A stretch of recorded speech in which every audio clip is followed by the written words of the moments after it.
I'm Joseph, this is Input English. Well, I don't need to tell you we're driving. We're off on another adventure, and I absolutely do not know how this is going to turn out. I cooked this idea up over the past 2 days, and one of the determinants is the weather.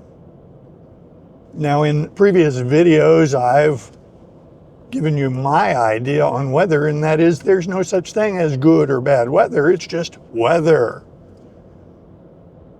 But there is weather that's suitable for certain activities, and so today I have an activity that will hinge on the weather. My success today will be determined by what I find. Now, we're in the Bay Area. I live south of San Francisco, and we're driving in that direction. I'm on a freeway. I'm not driving the Jeep today. No. Now, why would I be driving a different car? Well, there's a reason. It's not random. The reason I'm driving this car today is because of this. This chip allows me to go across toll bridges because the toll bridges in this area don't have little kiosks where you pay money. It's all been automated. And so those of us who live in the area get these. We apply it online and set up a payment method. And then we get one of these gadgets and it goes on the dashboard, or it affixes with these pieces of adhesive to the windshield. People commute in and out of the Bay Area all the time, and sometimes they cross these toll bridges every day. We occasionally go to San Francisco, and so the toll bridges are less of an issue, but that said, I still have one of these gadgets. So this is the one that is for this car. And the way the system works is I shouldn't use this one in a different car. It's specific to this car. So as you may know, I bought a used Jeep, and I've been driving it a lot. I enjoy driving the Jeep. It's not as smooth and modern as this car. It doesn't have as pleasant a ride, but it's a Jeep. And so it's really pure fun. The Jeep, being a new car, doesn't have its regular license plate yet. It has a temporary license plate. And the Department of Motor Vehicles is working its magic over a period of time to send me my permanent license plates for the Jeep. When you apply to the Bridge Authority to get one of these, you need to have the license plate. And since I don't have a license plate, I'm temporarily prevented from using this system to cross the bridges. The simplest way for me to navigate that is to just take a car that's already registered with the Bridge Authority and use the chip that I've already been issued. So I'm driving the Subaru.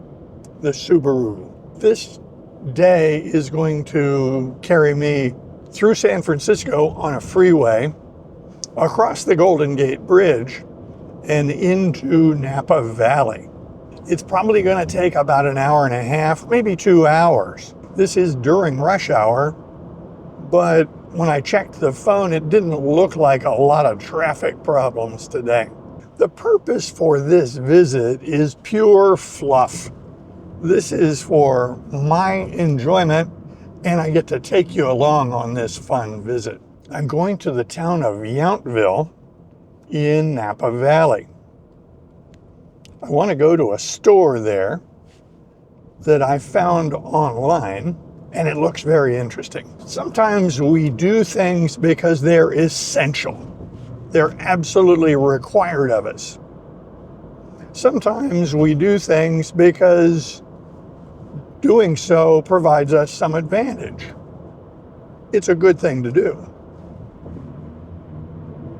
Sometimes we do things to help other people, and that's very desirable, to be in service of others. Sometimes we do things for pure enjoyment We do things that are not important, except in the big picture, we do need to enjoy life. For many of us as children, unnecessary treats came in the form of sweets, candies, ice cream, apple pie. As we got a little older, sometimes these treats that used to be sweets became rich junk food, like pizza or a burger and fries. Ideally, the things we treat ourselves with don't cause harm. And so I don't go for rich junk food for enjoyment because the downside is so substantial. This trip is pure fluff. I suppose I could score it as useful because I get to make a video while I'm on the trip. But that said, the trip is pure fluff. It's for fun. It's for enjoyment. Well, as advertised, the traffic is not bad. We're moving at 70 miles an hour, a little over 100 kilometers an hour. There really isn't that much traffic. Now, I had estimated that this would be the case. Why? Well, this video will be published probably around the 5th of July, after the holiday, but on the holiday weekend. But I'm recording it on the 2nd of July, and this is just before the 4th of July weekend. I suspect that a lot of people have taken today off. I suspect that a lot of people are not commuting to work today. Plus, in the Bay Area, because of all the high-tech jobs that exist here, a lot of people can work remotely. So I estimated that today would be a very mild rush hour and that I would be able to make this trip without difficulty. So I've been driving for almost 20 minutes. I've gone about 15 miles, and I will be driving probably for another hour before I get to the Golden Gate Bridge. Armed with my trusty chip, I will cross the Golden Gate Bridge and go into Marin County. Some more driving up there will take me to Napa. Yountville is just north of Napa. It's going to be a lovely drive. I'll show you what I can along the way. Well, the trip is unfolding, and as I had suspected, changes are already underway. I'm called upon to roll with the punches because already the conditions have changed and I can't do what I had in mind. But it's not a big deal. It's just a detail. So my plan was to drive across the Golden Gate Bridge to get into Marin County and then go from there up to Yountville. I can still get there, but for some reason, my phone tells me that the Golden Gate Bridge is closed. Now, what does that mean? I'm not sure that the bridge is closed, but as a route recommended by my phone, as a route that appears to be available to me, my phone tells me, no, I don't think so. Google Maps is usually pretty well updated on information like this, and I've learned to trust it in general. A few years ago, when we had some mudslides in the mountains near where I live, Google Maps gave us some very strange routes, things that didn't make any sense at all. And some of these routes were followed by people, and they wound up stuck in a crowded neighborhood. Traffic came to a complete stop, and it was a disaster. In the Bay Area, I've learned to take the advice from Google Maps and fold it into the other information I have. Now, I don't have the ability to observe directly what the traffic looks like on the Golden Gate Bridge. And since I'm driving, I don't have the ability to do an online search. I'm driving today by myself, so I don't have a passenger who can busy themselves searching for the reason that the Golden Gate Bridge is labeled as not available to us. Don't worry about it. There are many routes to Napa Valley, and we're going to take a different one. So I'm on the 101. That's a very California way of referring to a highway, and it's a method I learned having lived in California for about 3 decades. When I grew up on the East Coast, we would have referred to this as US 101. That is, it's a federal highway, which we call US, and then 101. Or we would have called it Highway 101. Those are common expressions, and you can use those terms in California. It works fine. But a Californian isn't going to say Highway 101. They're much more likely to say the 101. So I'm on the 101. I was on the 280, and then I switched over to the 101 to get over to the Bay Bridge. I'm encountering some traffic.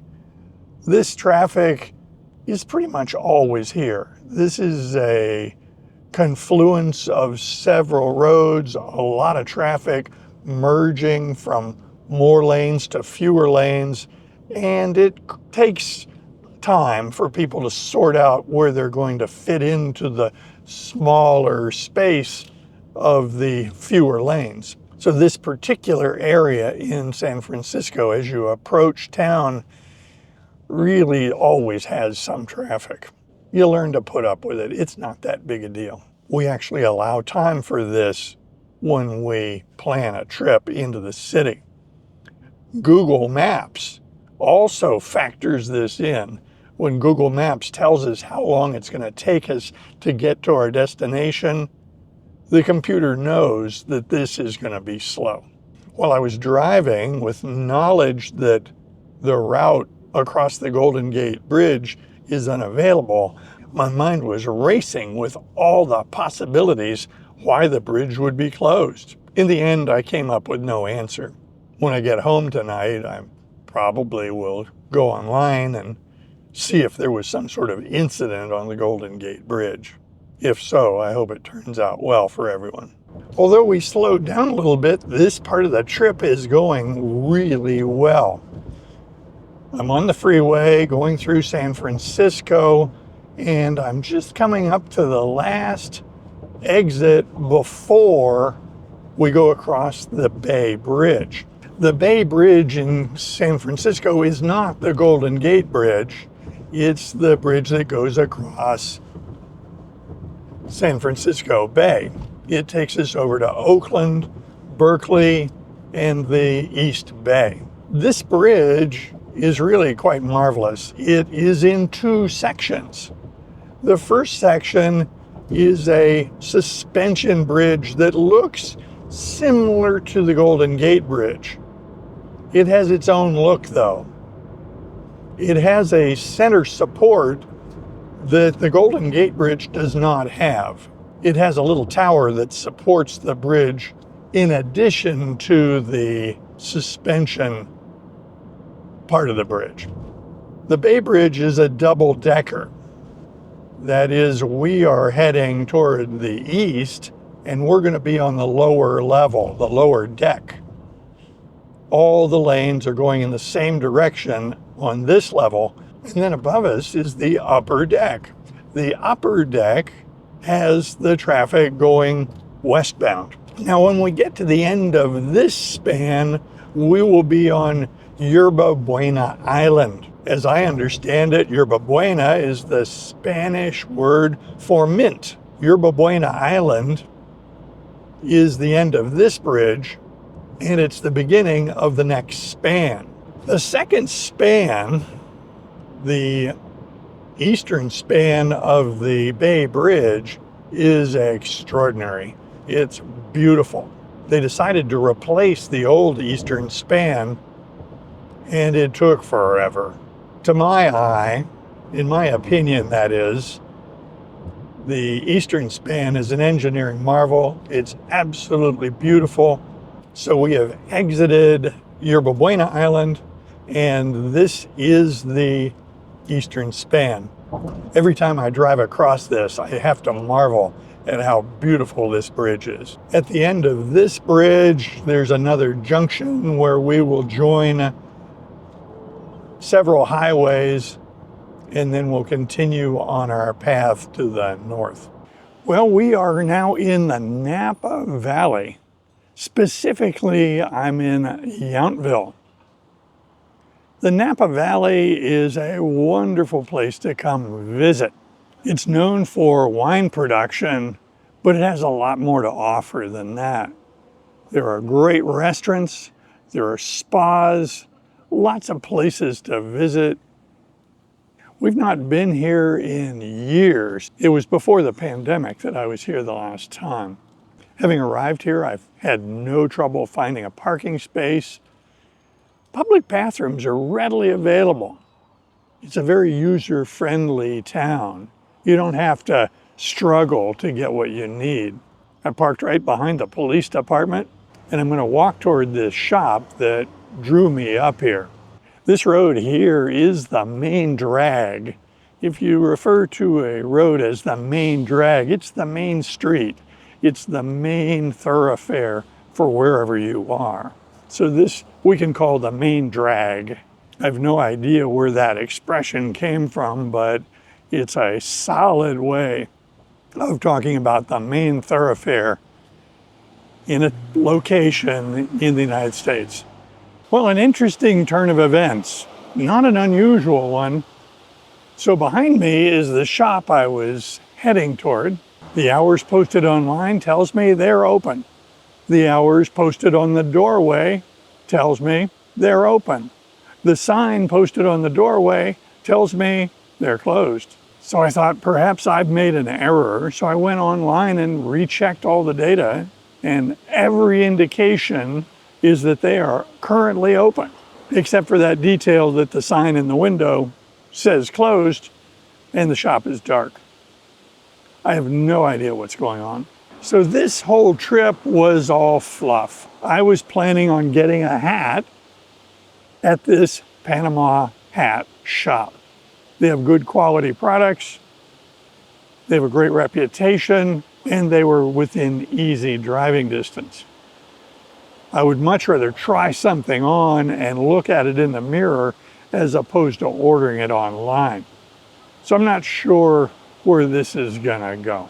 I think for now, this trip is a bust, so I need to make the best of it. I need to find a good place to have lunch. It's almost lunchtime.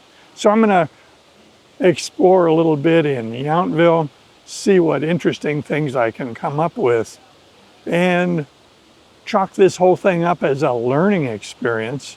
I don't really know of a better way to have handled this. There was nothing online that would indicate they would have been closed today, and I left the house before they were open. I suppose I could have called them yesterday and asked if they were going to be open today, but we really usually don't do that. We trust the information posted online. So good enough. Let me see what I can find in this lovely little town. Well, this was very successful actually here. I was trying to get something good to eat, but a lot of the places in this area serve a lot of animal products. So I went online and tried to find a restaurant that would serve a vegetarian or vegan approach. I found this restaurant. I found Lucy's. Now, Lucy's restaurant is part of this hotel spa resort. The Bartisono family moved here decades ago, and Lucy was one of the matriarchs. She was credited for planting their big garden, and the menu explains that that garden is still in use. I benefited from that today because I had a big salad that was outstanding. I did a little online research at lunchtime, and I found that the Golden Gate Bridge is substantially closed for maintenance. It's limited to one lane in the southbound and 2 lanes in the northbound, so that predicts a big traffic mess. Closures of the Golden Gate Bridge are quite unusual. I don't see that happening. So I don't have a way of using my past experience with that bridge to mitigate this inconvenience. So I will go back along the east bank. I have no explanation for why the hat shop is closed. I'm going to walk back down and take a look, maybe give them a call and see. But it may be that this was just a pleasant drive to Napa and a nice lunch at a good restaurant. Well, I made it home from the Napa Valley. The trip was uneventful and there really wasn't much traffic. I can report that I am safely home, none the worse for wear. Now that is a fun phrase, none the worse for wear. That started out as a phrase in the 16th century referring to wear, that is wear and tear of products, tools, etc. And then over time it has changed into a reference to someone or something that has emerged after a process, an ordeal, a journey, some event, and they have emerged unscathed. No evidence of damage, no harm. So this is actually a useful and common phrase when something turns out great and there's no real downside. You can say that you are none the worse for wear. This is not an obscure phrase. This is something that people say. Now, how do we approach idioms like that? Well, some people, including me in the past, would write it down in a notebook and study it. We don't recommend that. If you really, really, really want to learn it using comprehensible input and don't write it down, if you think it's that important, then just watch the video a couple of times. Because that way you get the story, you get the gist of it. You learn it in context. Remember, I don't have a notebook for my studies in Spanish. I don't have a grammar book. I don't have a dictionary. I really believe we're much better off learning even idioms like this that are fairly specific using comprehensible input. That is the beauty of this video format or the recorded formats that are available for us to absorb comprehensible input. We can repeat them multiple times. There are some podcasts that I have probably listened to 10 times because I found them enjoyable and they were very rich in expressions that I wanted. But I didn't write anything down. I wanted to absorb it in context. So looking back at the trip today, I could not have imagined that the Golden Gate Bridge would be shut down for maintenance. As I was driving home, I pondered that and I speculated to myself that maybe they chose today as an ideal time to shut down that bridge because of projections of lower traffic volume. This is right before a holiday weekend, and it is foreseeable that there may be less commuting into San Francisco today and tomorrow. You would not want to shut down a bridge on a holiday weekend. So this was probably done by a responsible decision made by the Department of Transportation. So after the holiday, I will call up to the shop and see if their hours are going to be predictable before I make another trip up there. I have to remember that I labeled this whole trip up to Napa as fluff. I went up there on a lark. That's a great expression. If you go someplace on a lark, you're doing it just for the sheer fun of it, and perhaps at the spur of the moment. If you go someplace on a lark, that is an unplanned, not so important trip. And that describes what was happening today. I went up there on a lark.